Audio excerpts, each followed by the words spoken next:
বর্তমানে কিন্তু আমাদের ভারতের সঙ্গে বাংলাদেশের সম্পর্ক আর আগের মতো নেই। দুই দেশের মধ্যে কিন্তু বেশ উত্তেজনা বিরাজমান। ঠিক বর্তমান সময়টাতে এটা আমরা কম বেশ সবাই জানি। আর ঠিক এই সময়ে এসে বাংলাদেশের বর্তমান প্রধান উপদেষ্টা ডক্টর মোহাম্মদ ইউনূস তিনি বাংলাদেশ সেনাবাহিনীকে বাংলাদেশের সার্বভৌমত্ব রক্ষায় সর্বদা প্রস্তুত থাকার আহ্বান জানিয়েছেন। এবং বর্তমানে বাংলাদেশের প্রতিটা বাহিনী যে কতটা আপগ্রেড হয়েছে সেটা সম্পর্কে আপনারা জানলে অবাক হয়ে যাবেন।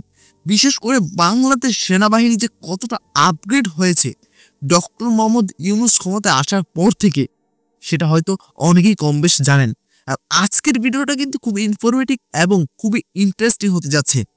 আজকের সম্পূর্ণ ভিডিওটা দেখলে বর্তমানে বাংলাদেশের বাহিনীগুলোর অনেক কিছু আপনি দেখতে পারবেন এবং জানতে পারবেন। আর আজকে আমি যে ভিডিওটার উপর রিঅ্যাক্ট করতে যাচ্ছি সেটা সময় টিভি ইউটিউব চ্যানেল থেকে নেওয়া একটা ভিডিও। আর এটা বাংলাদেশের খুবই পপুলার একটা নিউজ মিডিয়া। তাহলে চলুন বেশি কথা বাড়াচ্ছি না, আপনাদের সঙ্গে একসঙ্গে মিলে সম্পূর্ণ ভিডিওটাকে দেখে আসি। Let's start it.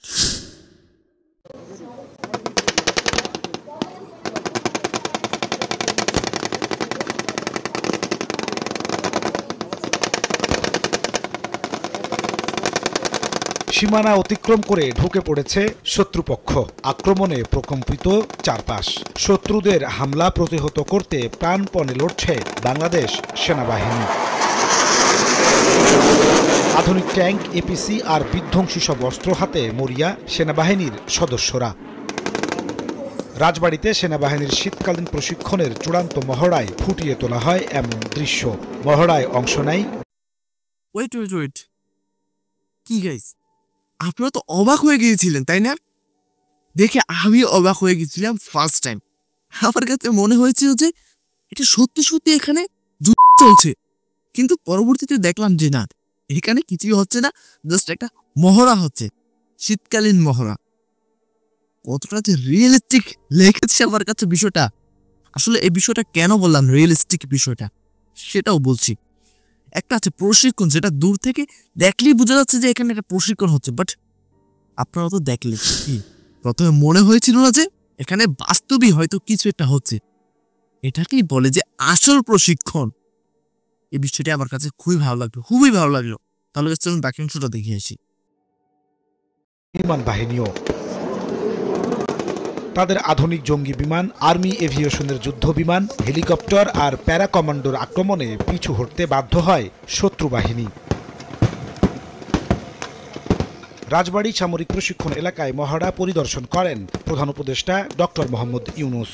ঘণ্টাখানেক সামরিক মহড়া উপভোগ করেন তিনি। পরে সেনা কর্মকর্তাদের সঙ্গে কুশল বিনিময় করেন অধ্যাপক ইউনূস। সেখানে আয়োজিত এক সংক্ষিপ্ত অনুষ্ঠানে সেনাবাহিনীকে বাংলাদেশের সার্বভৌমত্ব রক্ষায় প্রস্তুত থাকার আহ্বান জানান প্রধান উপদেষ্টা। প্রশিক্ষণে সর্বোত্তম কল্যাণ এই মন্ত্রে উদ্বুদ্ধ হয়ে আধুনিক ও যুগোপযোগী প্রশিক্ষণের মাধ্যমে আভিযানিক দক্ষতা অর্জন করে দেশের সার্বভৌমত্ব রক্ষায় বাংলাদেশ সেনাবাহিনীর সদস্যগণ সর্বদা প্রস্তুত থাকবে। সেই লক্ষ্যে সেনা সদস্যদের প্রশিক্ষণ হতে হবে বাস্তবসম্মত। আমি নিশ্চিত বাংলাদেশ সেনাবাহিনীর প্রশিক্ষণের এই লক্ষ্যকে সামনে রেখেই এগিয়ে চলেছে। এ সময় তিনি দেশের সম্মান ও গৌরব সমুন্নত রাখতে সেনাবাহিনীর ভূমিকা স্মরণ করে বলেন, মানুষের পাশে দাঁড়িয়ে কাজ করে যাচ্ছে বাংলাদেশ সেনাবাহিনী। বরাবরের মতোই বাংলাদেশের সশস্ত্র বাহিনী দেশের সম্মান ও গৌরব অটুট রাখতে জনগণের পাশে থেকে কাজ করে যাচ্ছে এবং যুগোপযোগী প্রশিক্ষণের মাধ্যমে সর্বদা নিজেদেরকে প্রস্তুত রাখবে। এই মহড়া দেখে আমিও সেনাবাহিনী, বিমান বাহিনীর সক্ষমতা সম্পর্কে আরো আত্মবিশ্বাসী হয়েছি।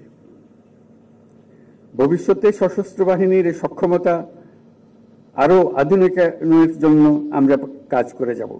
সেনাবাহিনীর শীতকালীন প্রশিক্ষণটি শুরু হয় ডিসেম্বরে, যা রোববার শেষ হয় চূড়ান্ত মহড়ার মধ্য দিয়ে।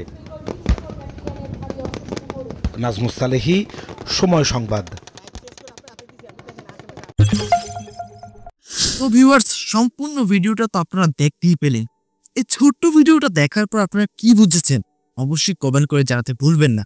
আর আমি যে বিষয়টা লক্ষ্য করলাম সেটা আপনাদেরকে জানাচ্ছি। এই মহড়াটাতে বাংলাদেশ সেনাবাহিনী এবং বাংলাদেশ বিমান বাহিনী যৌথভাবে মহড়াটাকে পরিচালনা করেছে।